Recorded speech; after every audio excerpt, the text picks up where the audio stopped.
Hello guys, welcome back to another video. This time I'm doing my 2024 Senate map predictions for the month of February 2023. So we're going to start off with the safe Democratic states. That's California, Washington, Hawaii, Maryland, Delaware, New Jersey.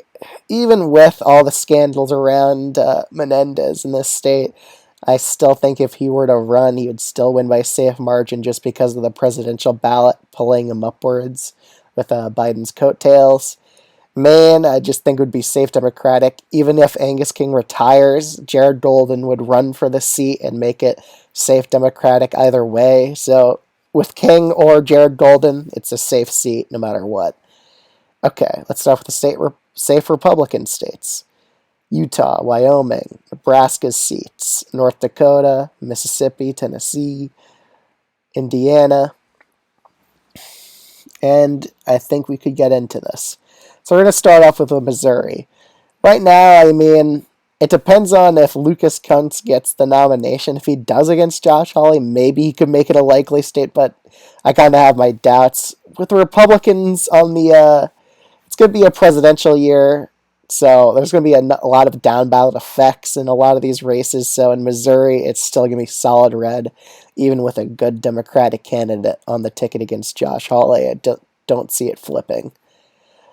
With West Virginia, honestly, it's looking more and more likely that Jim Justice runs for this seat, which will pretty much equal this as a safe Republican flip, even with Joe Manchin running. I just don't see him even being that competitive against Jim Justice, and I think that would prompt Manchin into retiring or just running for governor of West Virginia maybe, or just straight up retiring.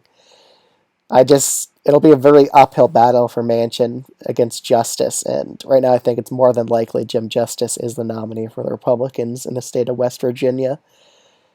In Minnesota with Amy Klobuchar, she's a very popular Democrat in the state, does well in the rural areas of Minnesota, so I think she'll easily carry this state by over 10. All right, Tim Kaine in Virginia, he frequently wins by a lot, but if Republicans nominate a semi-decent candidate, Youngkin isn't going to run. He's going to finish out his term as governor. So if Youngkin were to run, it could go to Lean, but I don't really think he's going to run. I think they run like a semi-decent candidate here, but Tim Kaine still wins by 8 to 9 points against them.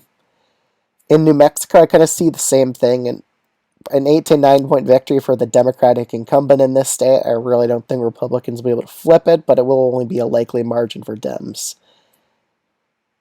In the state of Florida, I see this as a likely Republican state just because of down ballot effects.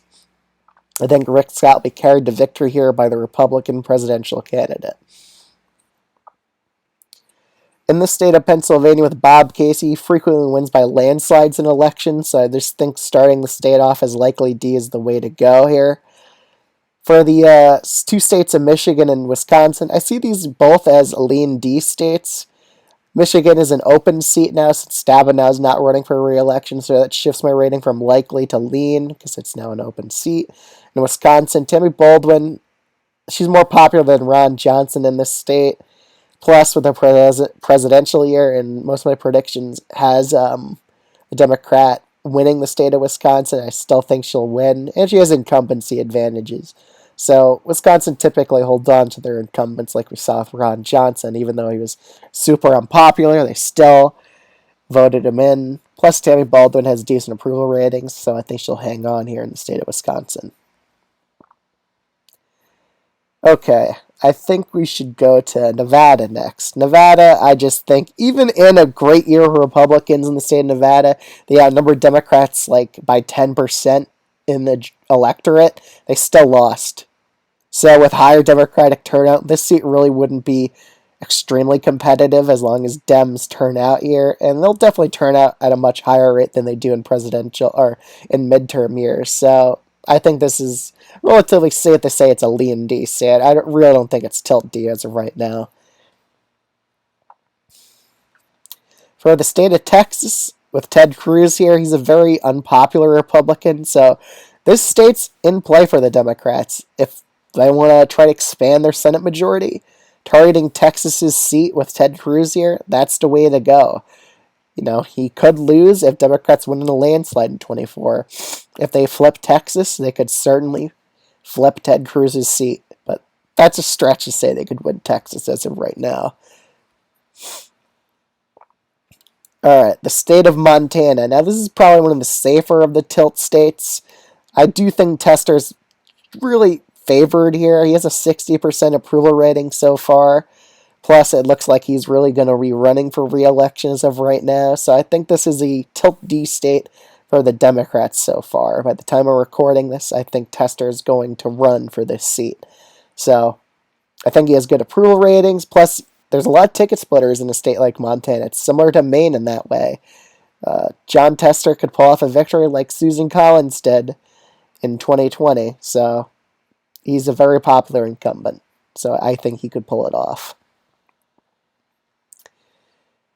But in the state of Arizona, even with Sinema running here, there's a real question of whether she gets more Republicans to vote for her than Democrats. It's a huge unknown, but going by how Kari Lake and Blake Masters mentioned that they may want to run again for this Arizona Senate seat, I think putting this as Tilt D is a fair rating because Kari Lake and Blake Masters, they both lost last time. There's no way they're going to win this time. Independents rejected them before by a significant margin, and they'll probably do it again with Ruben Gallego as the Democratic nominee in this state, even with Sinema running. I still think he's favored by a Tilt D margin, but that could change. It's only Tilt. In the state of Ohio, Sherrod Brown's in a very, very uphill battle to win his Senate seat in Ohio, and right now I think it's only Tilt Republican as of right now. I really think that he has to hope there's a ton of ticket splitters for this state. Biden has to make sure. I really think Biden should campaign in the state of Ohio if he wants Sherrod Brown to win. He should invest a lot of money in here, try to bring Ohio down to a lean Republican margin, and that could enable a Sherrod Brown victory. But as of right now, I have Biden losing Ohio by a likely margin in most of my predictions. So right now, Sherrod Brown just gets unlucky because he's in a presidential year. There's going to be a lot of Republicans coming to vote in Ohio, so I just think he is slightly not favored as of right now. But that could change. But as right now, he's not. He's definitely the underdog. So that's my 2024 Senate map prediction. I'm going to think this video in the comments below, and I'll see you guys in the next one. Peace out.